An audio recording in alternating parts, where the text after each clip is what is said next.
So we're finished, and I mean completely finished. For the life of me, I can't think of anything we can possibly add to this working replica, if you would, of a mid-1700s settler's cabin. So we did it in traditional attire. We did it with traditional hand tools. It took us over a year.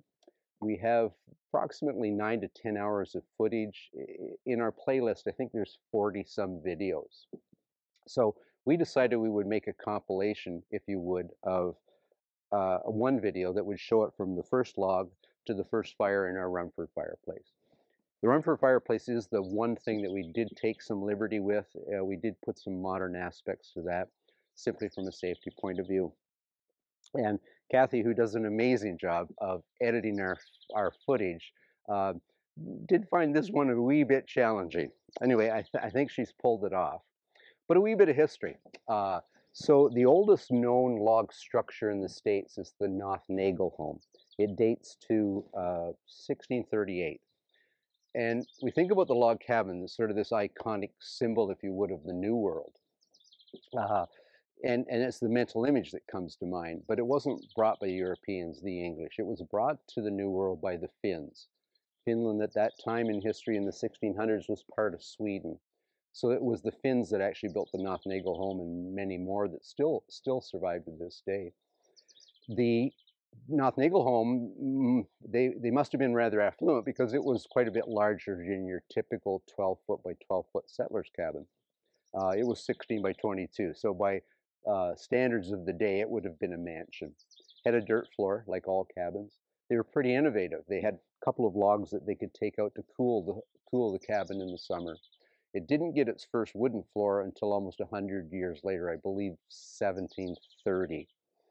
Anyway, that's a wee bit of history, and I hope you enjoy the video.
So the first thing I'm doing here is I'm trying to get a reasonably flat line.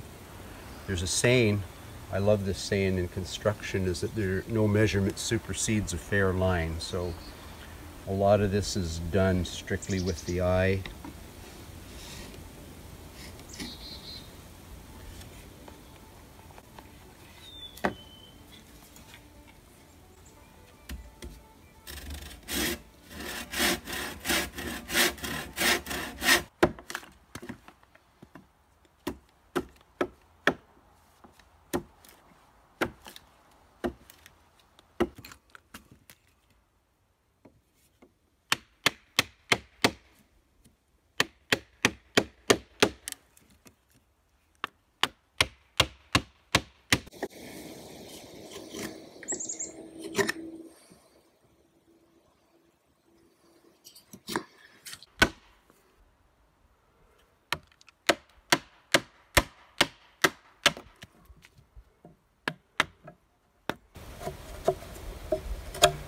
So there we have a finished joint for the next floor joist. And once I finish the other end, we're going to drive that home. And we're going to transfer our level line of all of our other ones. We're going to add that flat. And then we're going to do the next 2 feet to the next floor joist. So by doing it incrementally, we're keeping this floor reasonably level. And as I said, no measurement supersedes a fair line.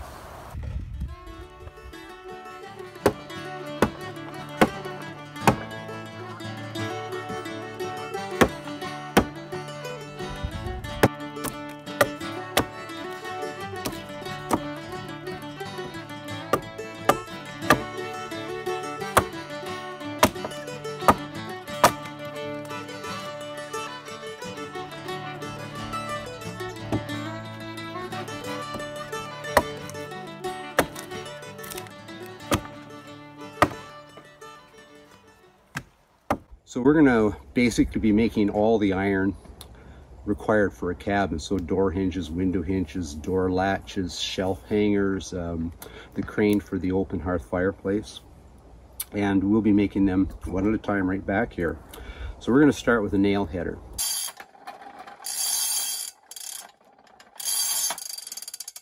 So there we have our almost completed nail header. So we've taken that railroad spike and we've drawn that out. That gave us enough mass to make that round head.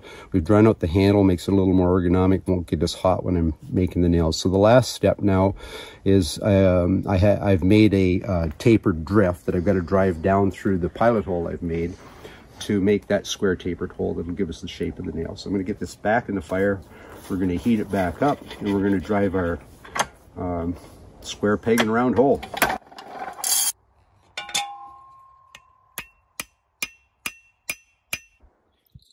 So we have, except for hardening the head, we have a completed nail header. In terms of how many nails they needed, just in our little cabin, and you've seen the dimensions of it, I estimate we'll need about 1,800 shingles or cedar shakes for the roof, which we have to make by hand. So 2 nails per shingle, so there's 3,600 nails. And probably another 2,000, roughly, give or take 100 or 2 for floor, for doors, for furniture, for the sheathing for the roof. So roughly 5,000 nails is going to be needed.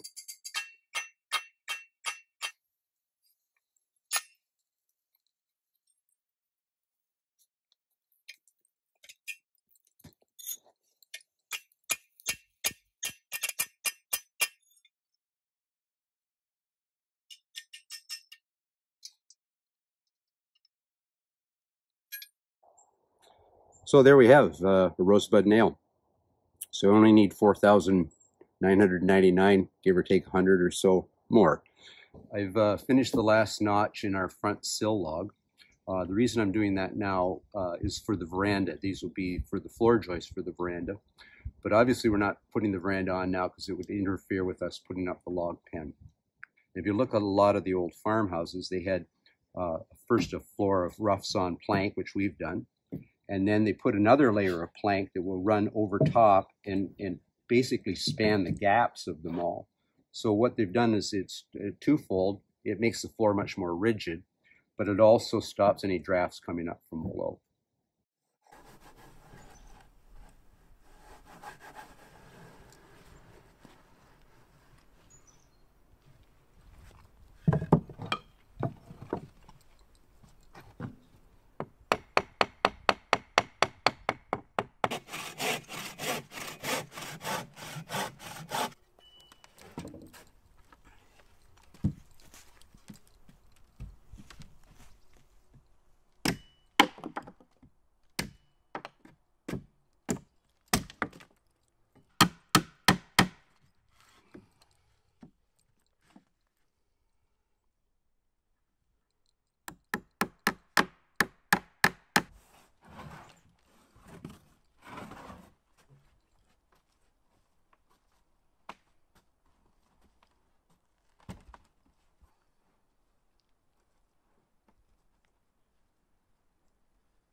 Yeah, so what we're going to do in the construction of this cabin is we're going to try to do it, again, traditionally as we can.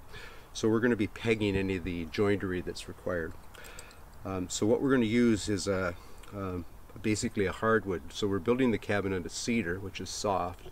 So similar to birch bark canoe building, when you nail the top gunnels on, square peg and a round hole, we use a very denser hardwood driven into the cedar, and it'll hold that gunnel cap. So the same thing happens here. We've got some, gone to the bush, and I've got some blue beech, some ironwood, but any hardwood would work. I think I've even got some birch there. So I'm going to make a couple of pegs. We're going to drive them in, and then, yeah, exciting part, logs are going to start to go up.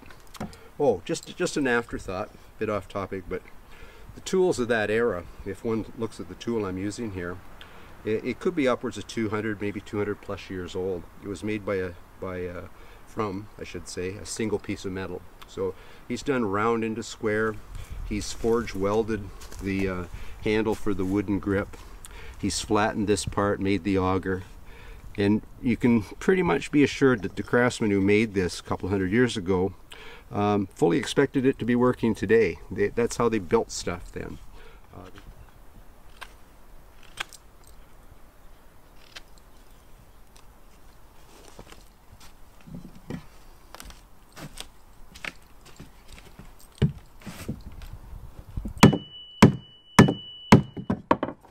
So we're working with cedar, which is a very rot resistant wood. It's very soft to work with. On the downside, it has a lot of taper to it. So what I'm trying to do in order to keep the walls level as they go up is alternate the crown end from the butt ends. So I alternate them as they go around. Because when I get up over the top of the door, and I probably will have one, perhaps two logs over the door, I want them as level as possible.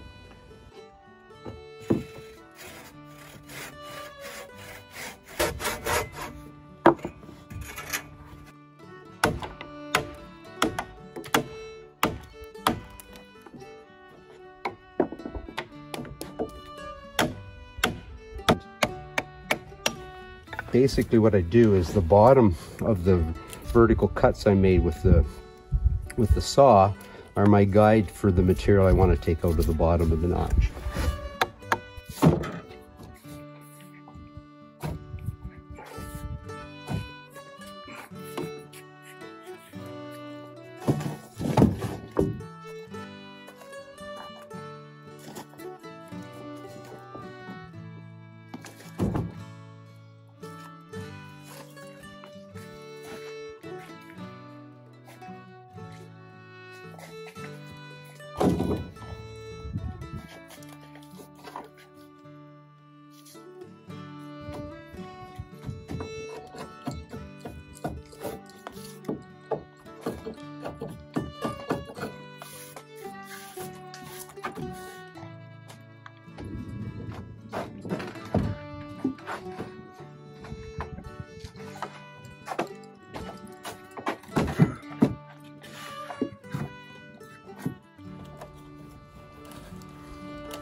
So I was able to get one more log up on the long wall of the cabin, but it was a grunt. So it's getting a little too high and a little too heavy. So I'm going to come up with a system of ramps, get out a set of block and tackles where I can use some mechanical advantage to roll the logs up on. I think I can get one more up on the long wall at the end where the hearth will be. And after that, without help, I'm going to have some mechanical advantage here.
Okay, that took a little bit longer than lifting them up by hand, but it worked, and one lot easier than I have been doing. So yeah, I've still got to go about 2, possibly 3 more. So that system is going to work really good for me.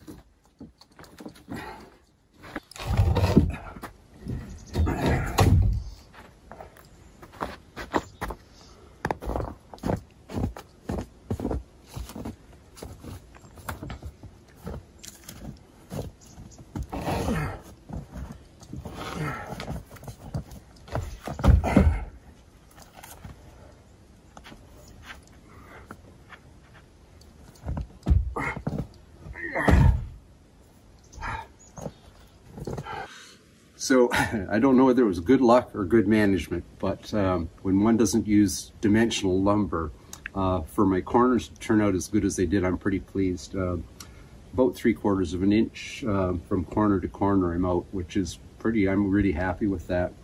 I was also able to get the top logs over the windows, the 3 windows and the door, and I only had to do some flattening on one, so that all worked out well. So the next step is to put in my cross beams on the 2 long walls, and that'll lock the whole thing together, and then we're off to the roof. So I finished the last notch for my cross members in the cabin, and the reason we're using a dovetail notch here rather than just straight mortise and tenon notch that we use in the floor joists. Reason for that is the geometry of the house. The roof line wants to essentially, with its load bearing, push the walls out, and that's exaggerated quite a bit with a log cabin.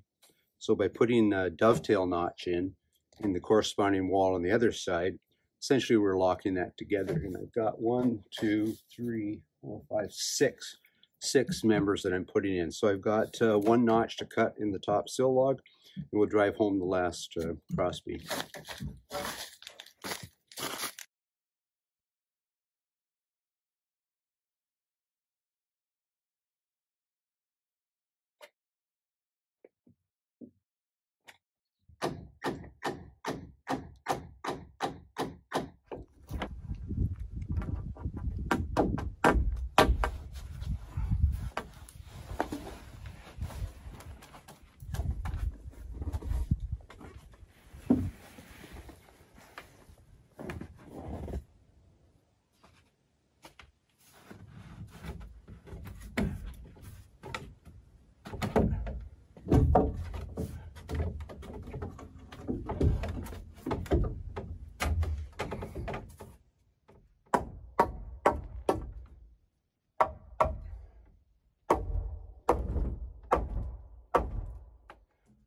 So I'm taking stock today of what we've got accomplished to this point and what we've yet to do.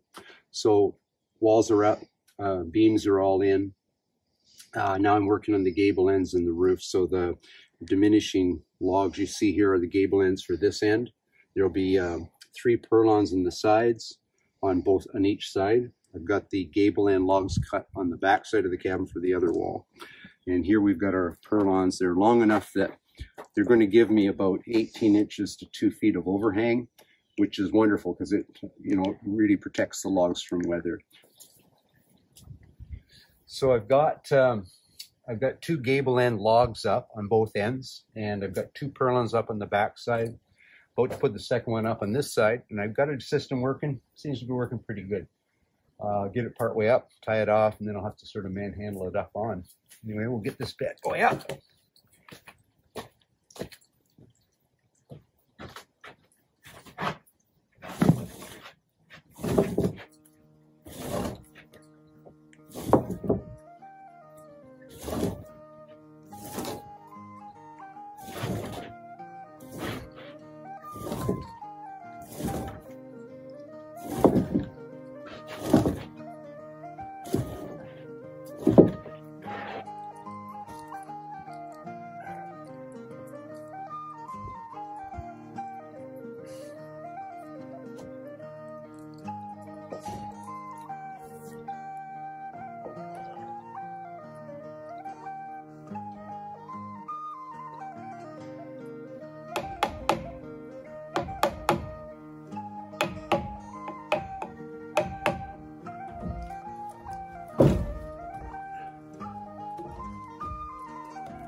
Well, now, that was a bit of a grunt, to say the least. Anyway, I've got about 5 minutes of daylight left, and so timely. We've got the last one up, and it's spruce, and it's a bit bigger, particularly at the other end.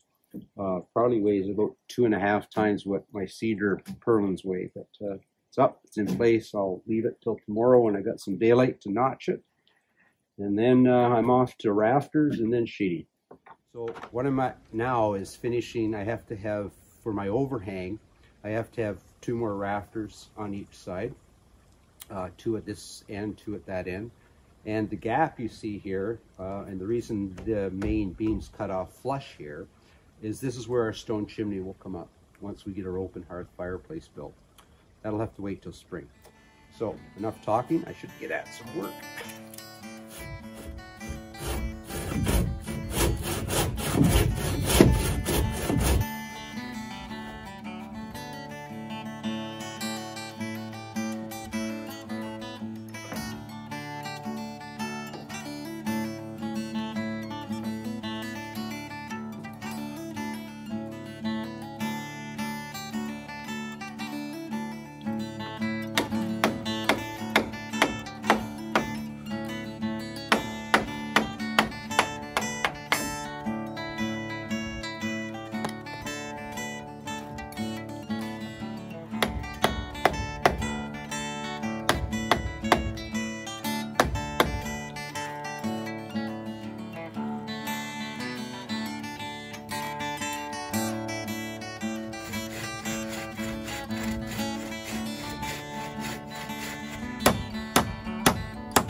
Okay, so that is 1 down, 3 more to go, and lots of space for the chimney.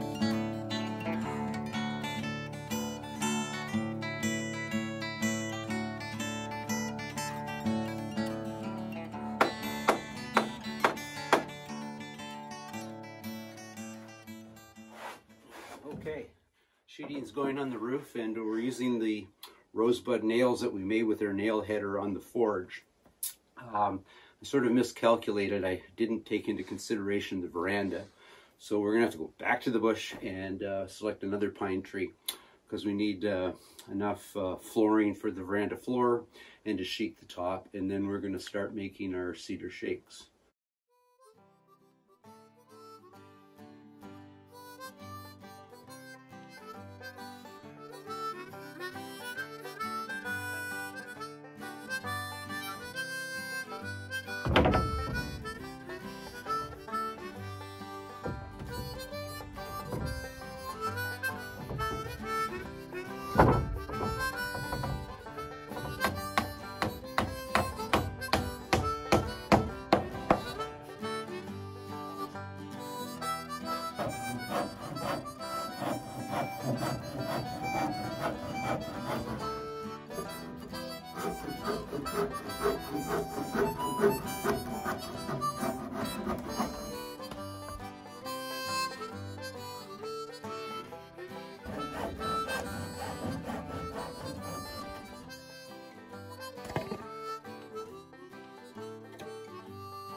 So I'm doing a bit of sunbathing right now. It's mid-afternoon and it's been a snapping cold night and day here. What I'm sitting on here are going to be the uprights for the veranda. So I finished the roof now. Was going to shingle it, but the veranda is the next thing up on the agenda, and once it's completed, I will shingle the whole, or put my cedar shakes in the whole cabin and veranda. So I've got to start 4 fires. I got to get it squared up first, measured, squared up, and then I'm going to start 4 fires. I should have done this 2 months ago before the ground froze, for these 4 uprights to go into. So I know I've said this numerous times since we started this project, that this was my last log to peel. Well, this was my last log to peel. So I have my floor joist done. I've got my sill logs here, my uprights around the corner, and I started my first fire to melt some of the frost to dig the 4 holes I need for my uprights. So my next step here is to sort of eyeball that corner one, and that's going to work. That'll be a reference point. Now I'm going to stake out the balance, and I'm going to get 3 more fires started.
So yesterday I finished up with my all my 4 posts, so the fires were able to melt enough frost that I could etch a hole, and that wasn't easy, but we got them in, and I've got them plumbed just by eyesight, both vertically this way and this way, and I've got them braced in here temporarily. Sort of looks like a dog's breakfast, but it's made it rigid. I've got my 4 notches made here for the corresponding sill logs, and I'm working on my notches now for them.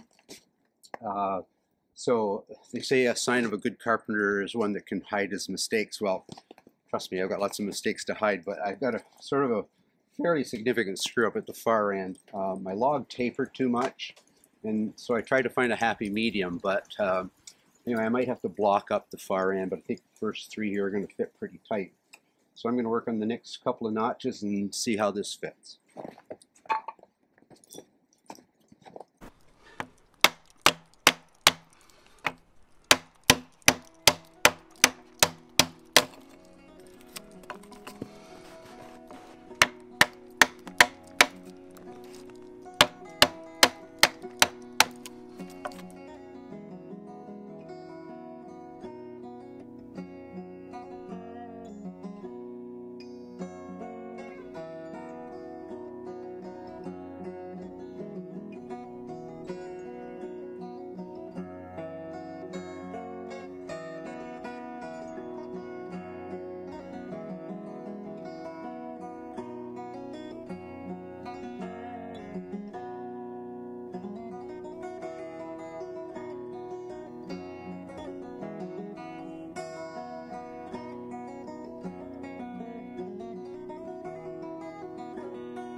So what I'm doing at this point is I'm obviously putting my floor joists in for the veranda. I'm doing the same way I did the floor, the original floor, where I adds these out flat. So in order to find level, I'm going to basically do it incrementally. May have a few undulations to it. We'll try to keep it within a ½ an inch or so, corner to corner, end to end. So I'm just using a piece of rough sawn plank here. I'm going to get a line underneath this, which will be my level line.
And I found out that these are real knuckle bashers, because when we're forging them in a header, you have to peen over the top, so they're not flat. And yeah, so the hammer tends to want to wing off one direction or another, and I've smashed my knuckles a few times.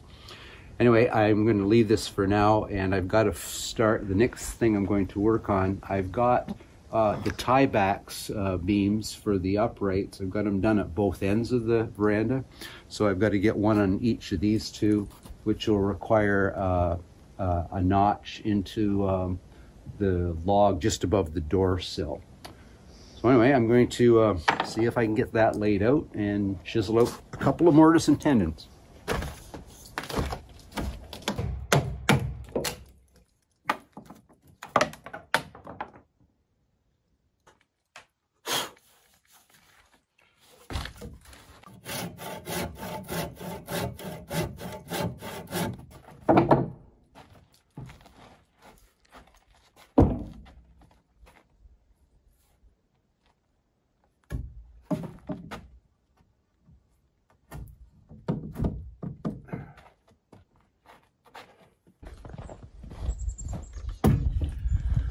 So this is, I'm down to the last few notches here. Putting a flat spot with each corresponding spot where the top beam will land on my uprights. And so I'm figuring out how I'm going to get it up there. So initially I was going to raise it from here, which I could reach, but I'm another 20 inches lower out here. And because I've got my cross beams in, I can't do it from the veranda. So got to figure out some way to put a sky hook up there. Anyway, first the notches.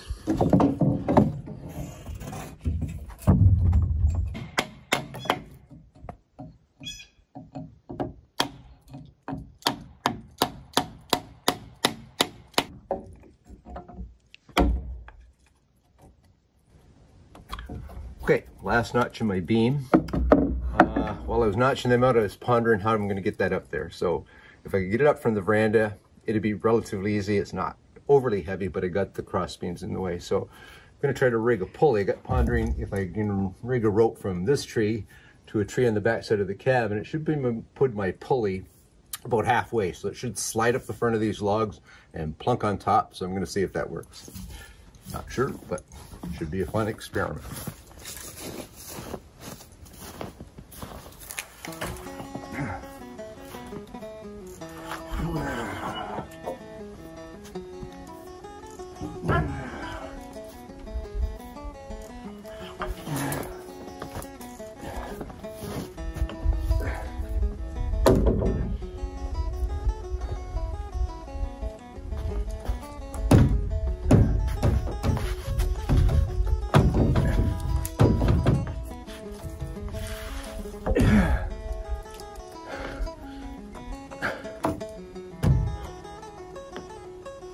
All right, well, we'll call that a good start.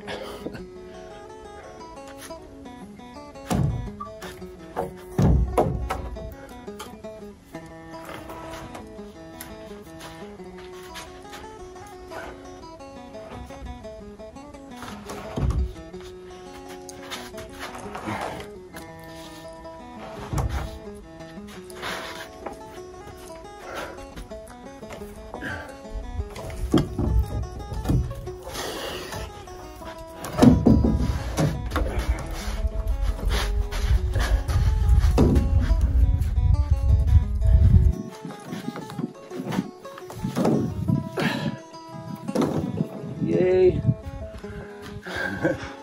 Yay, that worked.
So I had one fellow comment that I should have built longer ladders and I should have one at both ends of the cabin. Anyway, it was really good feedback and I should have done it, but given I'm down to my last board, we'll make do with my short little guy there. So I'm going to cut off my roof rafters, proper length, leave an inch of overhang for the last board.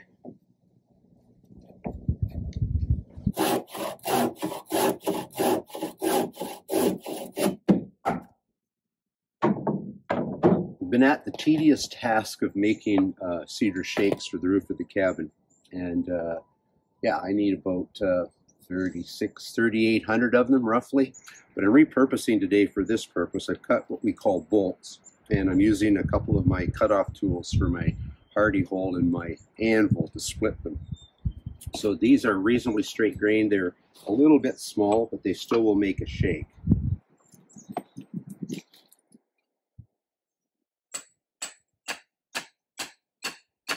Split it in half. Now we're going to take this guy here and we're going to split him in half again.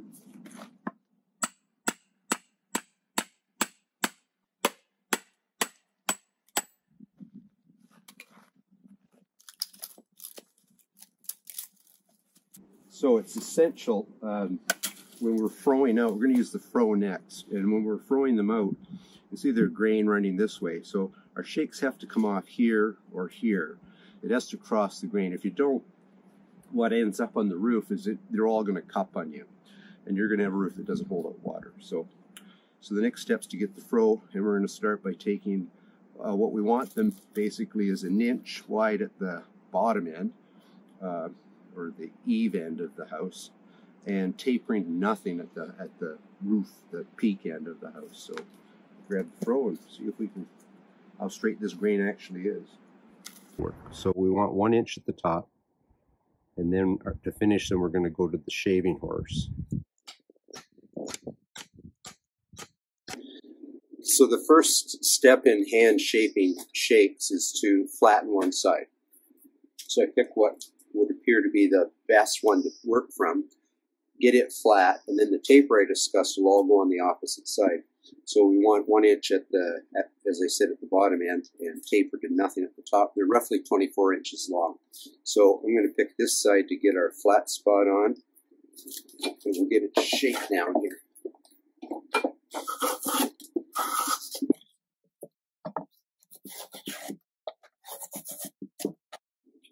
Got one side pretty flat. Certainly it's doable, usable. The next step is to get the sides parallel and fairly straight. They don't have to be perfectly straight, because the secret to putting a cedar shake roof on is you leave gaps. So we're going to nail it down to what the old timers called girts. So what that does is it leaves an air space underneath the shake that will dry. If you just nail it, you saw how I did the ceiling with, as you can see, the ceiling of the veranda here is all seated solid with rough sawn pine. So if I just nailed it flat to that, the top would dry out and be maintained, but it would get wet and hold that moisture underneath. So we're going to use girts like the old timers use when we nail these things down. So the next step is to get this relatively straight edge along the side. But as I say, we're going to leave about a 1/16 to 1/8 of an inch gap between each shake. Because they overlap, as long as we make sure we've got a good 1.5 inch overlap on the shake below it, you're going to have a watertight roof.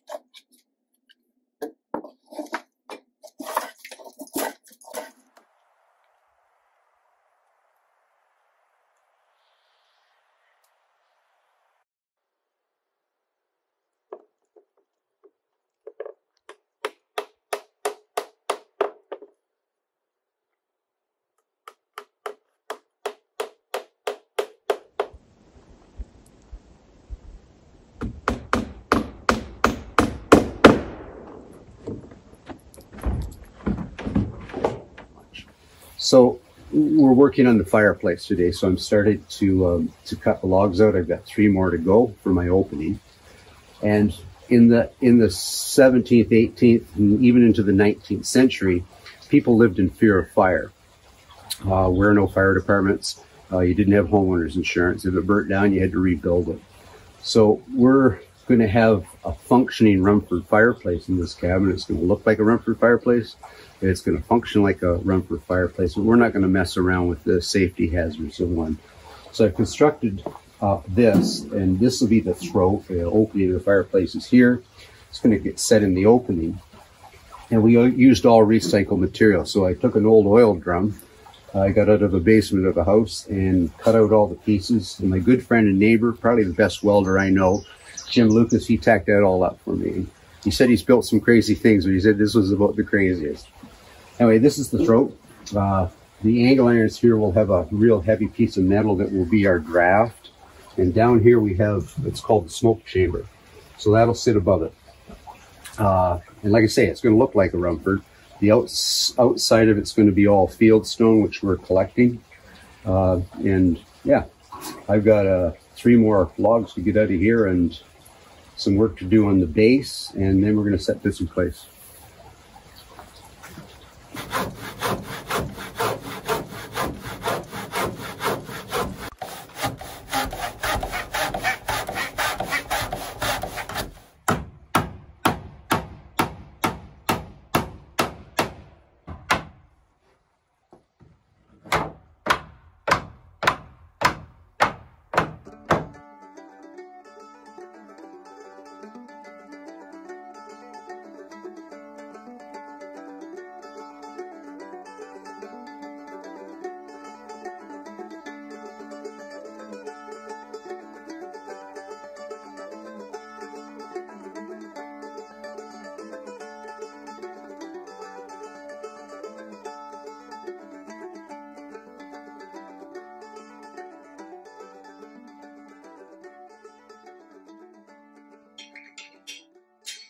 There, all 6 parts of the hinge system are completed. I've got a plank door constructed and it's waiting back at my build site. I'm going to take these hinges back there, and this is kind of an exciting moment. I'm going to hang that there door. Oh, that's a heavy door.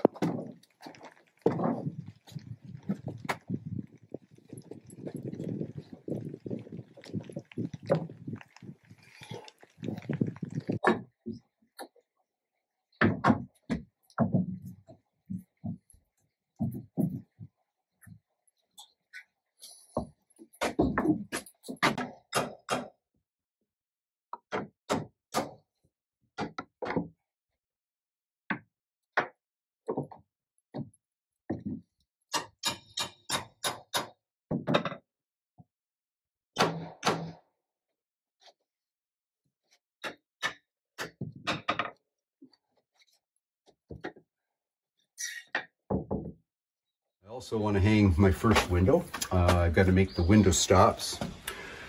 What else have I got to do? Too many things. Too many irons in the fire today. Anyway, I want to finish the soffit and the fascia on the front.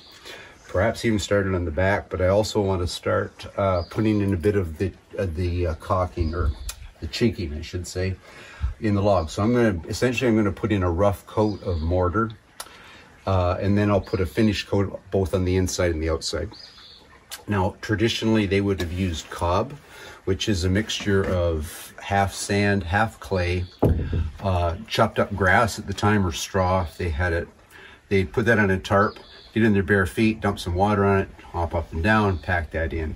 But it's really high maintenance, so we're gonna cheat a little, I guess, if you would. We're gonna use mortar. So, as I said, a rough coat of mortar between the logs, then a finish coat both inside and out. So it's gonna be rather a time-consuming job.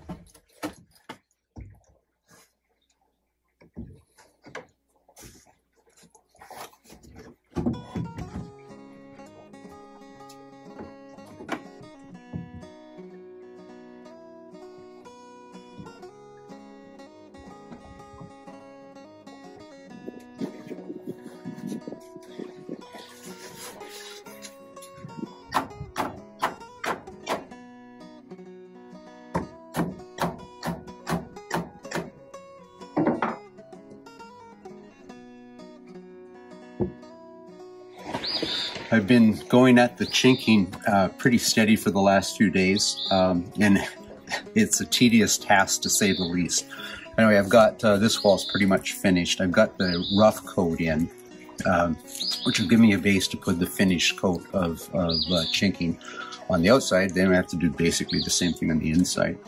We got snowfall last night, and not much, but too cold to work on my chinking material. So I'm going to work on the fascia and the soffit on the back of the cabin. I've got the front one done. But this morning, to warm up, because it was so bloody cold, I fired up the forge and I made a draft control for my soon-to-be fireplace. Yeah, so I made a moose head, and I've decided to call him Bullwinkle, and we'll have a look at that.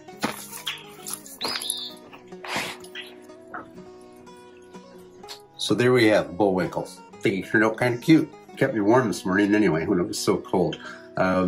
If those of you who are of my vintage will perhaps remember the cartoon Bullwinkle, watched it on a black and white television. Anyway, I digress. I've got to get at my fascia.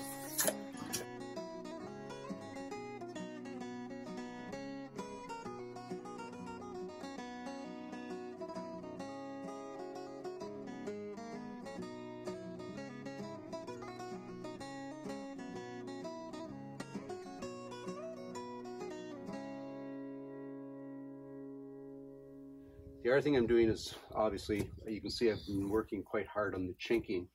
I've got pretty much the cabin rough chinked on the outside, and I have this row is finished, so there's a finish coat, finish coat, finish. Now these are rough coats, and they need another layer of mortar. So I'm going to, yeah, mix them up and get at that.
So this has been rather an exciting morning. I heard sandhill cranes first thing this morning, so I took a poke back to the wetland, and they nest pretty early. So I thought maybe they'd have their little ones, and sure enough, first time I've got it, and I was actually able to sneak up pretty close on one. But the really exciting part about today is we're finally getting to the making the chimney here. And I've got Luke Solmes here from L. Solmes Masonry, and yep. he's a masonry master. Well, yeah, we do what we can. Yeah, he's a master at this, and he's given me some pointers here. And actually, I shouldn't say pointers, he's doing it. And I'm his gopher today. Anyway, Luke, you're doing a great job here, and we're going to get this done today, right? Yeah, we're going to get the base of the firebox down today so it can set up, and then on the next day we can carry on the firebox walls up after this stage. Yeah. And then then you're going to let me get at the stone, right? Exactly.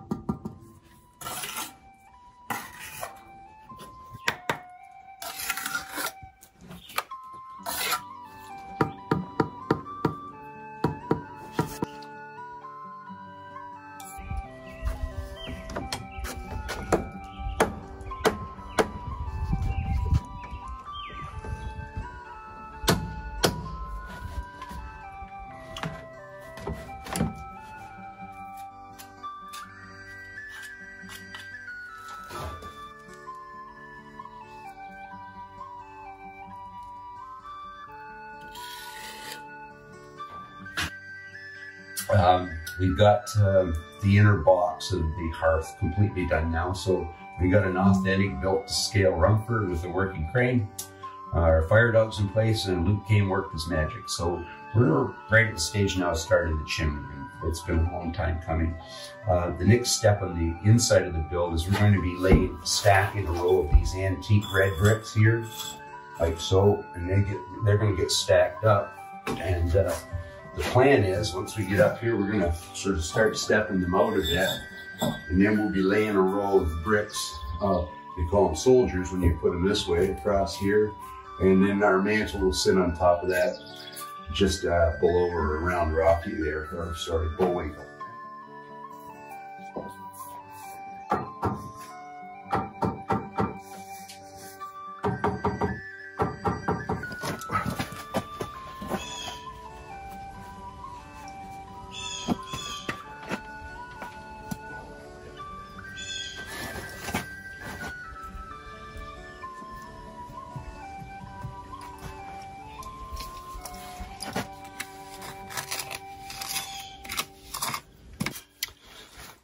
I'm no stonemason, and building this has been like putting together a 1,500-piece puzzle without the picture in the box.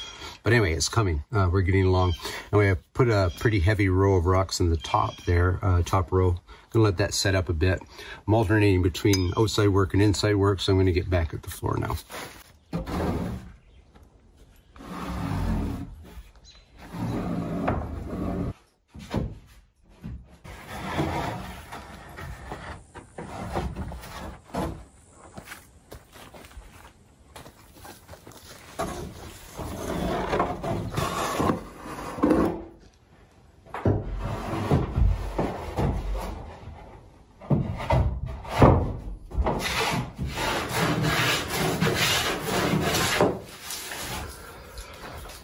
Floor's done. Floor's down, floor's nailed. Drafts are all gone. I still got to do, of course, some trim around the outside to stop any other drafts that can come from underneath. Yeah, I'm going to throw some patina on this. I don't want it looking brand spanking new, so some patina. I'm going to oil it up, and yeah, got the mantle mounted this morning, and Bullwinkle here. That's my draft. Bullwinkle works just perfect, and yeah, we're one step closer to that first meal.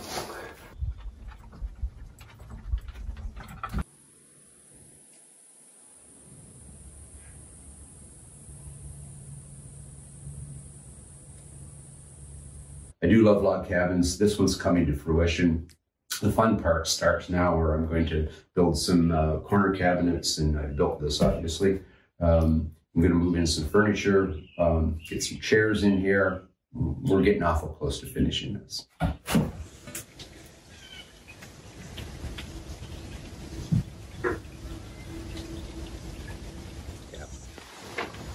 So So I've got a few minor projects left to do, but the major ones are done. Cabin's up, the roof's on, and the chimney is finished except for that cap piece. And I think tomorrow I'm going to be able to fire up my fireplace for the first time.